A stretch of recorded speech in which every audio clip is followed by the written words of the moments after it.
The war has now lasted almost 4 years, and bar the latest German advances of a few scores of kilometers, it has largely been a deadly stalemate that has resulted in little more than appalling statistics of dead and wounded. The individual has no status at the front. The brutal subjugation of individual life to a single will without any chance of appealing against it could be seen here. In all its stark cruelty, the fighting took place on a grand scale against which the fate of the individual was as naught.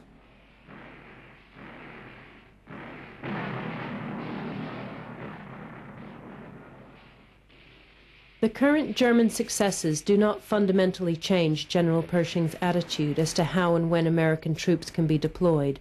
In fact, he is in disagreement with his French and British colleagues on a number of points. He is strongly opposed to trench warfare, wanting a more dynamic approach, which in his opinion is the only hope of ending the war within a foreseeable future and put a stop to the ever-mounting casualties. Pershing further believes that the American forces should fight as a unit and under American command.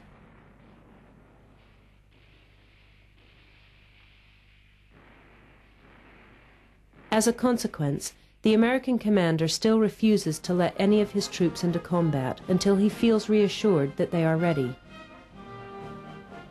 So the doughboys, their numbers mounting, have a little respite before they must face the shells, the gas, and the machine guns.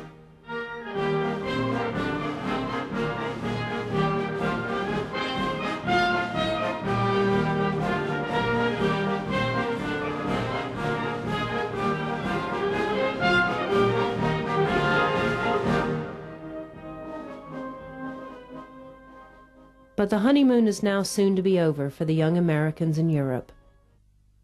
In early June, the Germans try again to create the vital breakthrough and launch a surprise attack against the French on the Aisne.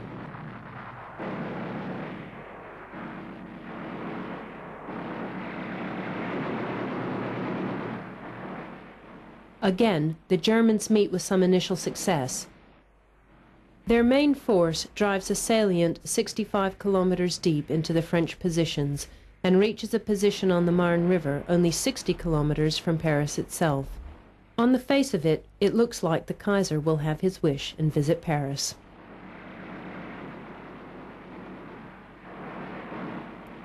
Now, defending Paris and spoiling Wilhelm II's dreams, American troops are used in force for the first time since they began to arrive in Europe a year earlier. Together with French troops, the U.S. 2nd Division engaged the Germans in the Battle of Château-Thierry. The Americans are inexperienced, but at least they are fresh and well equipped and do make an immediate difference, and the German advance is halted on the 4th of June.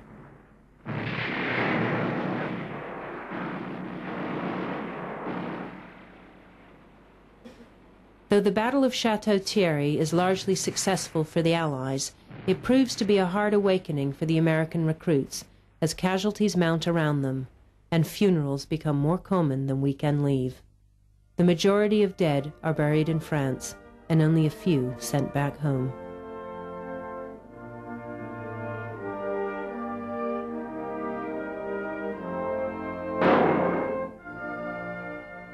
He pushed another bag along the top, craning his body outward. Then a flare gave one white glimpse of no man's land and wire. And as he dropped his head, the instant split his startled life with lead. And all went out.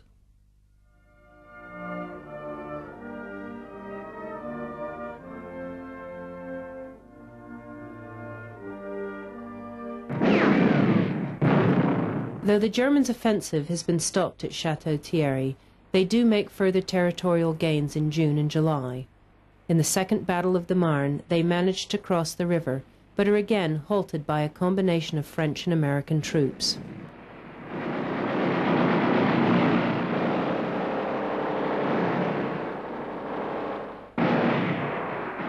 However, there are signs that the Germans are becoming a spent force, and sensing this, General Foch orders an Allied counterattack on the 18th of July.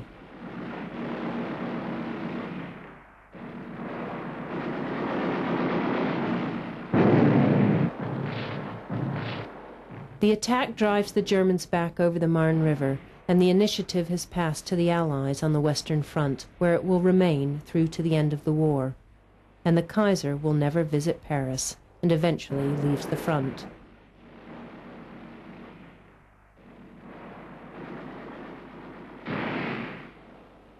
The Allied counter-offensive continues with undiminished force, and the British forces attack the German lines around Amiens on the 8th to the 11th of August, an area that has seen more than its share of the war.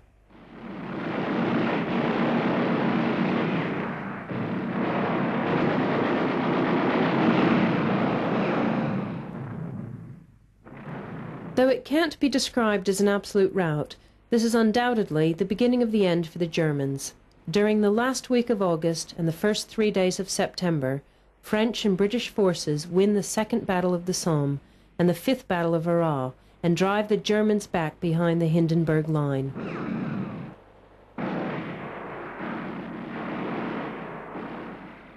General Pershing's forces now face their sternest test yet, as they have to deal with a particularly strong German salient near Saint-Mihiel. The Americans do not take any undue chances and start their campaign with an artillery barrage previously unrivaled, as they fire more than 1 million shells against their German positions in less than 4 hours. And in only 2 days, the 12th and 13th of September, the salient is reduced significantly as the Germans are forced to retreat.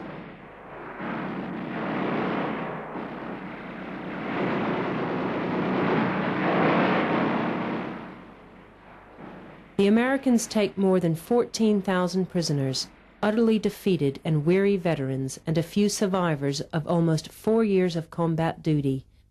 But no doubt they are the lucky ones. They don't have to fight on and risk their lives for a war that no longer can be won. Lice, rats, barbed wire, fleas, shells, bombs, dugouts, bodies, blood, alcohol, mice, cats, artillery, filth, bullets, death, fire, metal. That's war. It's the devil's work.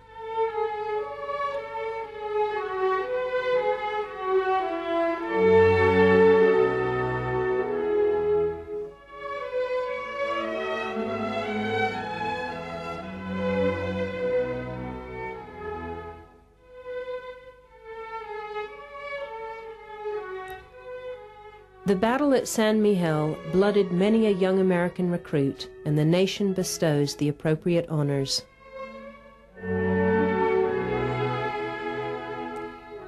The change in favor of the Allies can't be attributed solely to weight of numbers. Though 2 million Americans do have a significant impact, this is at least partially set off by German troops redeployed from the Eastern Front. There are a number of other important factors, such as the tank, introduced in numbers at Cambrai in 17. The German High Command has no great belief in this new weapon, which Ludendorff refers to contemptuously as a moving larder, but the tank is to play a significant role, particularly at this time when the war is finally taken out of the trenches.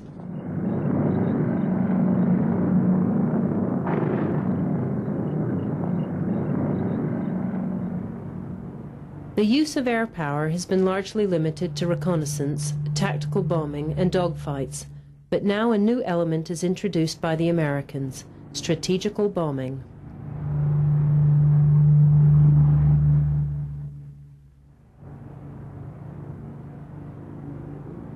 The Germans had bombed Paris in 1914 and London in November 1916, and continued to do so through to the end of the war. But it is the U.S. that instigate comprehensive and massive bombing raids against military targets. This new kind of warfare is first used during the U.S. First Army's attack on the German positions at Saint-Mihiel.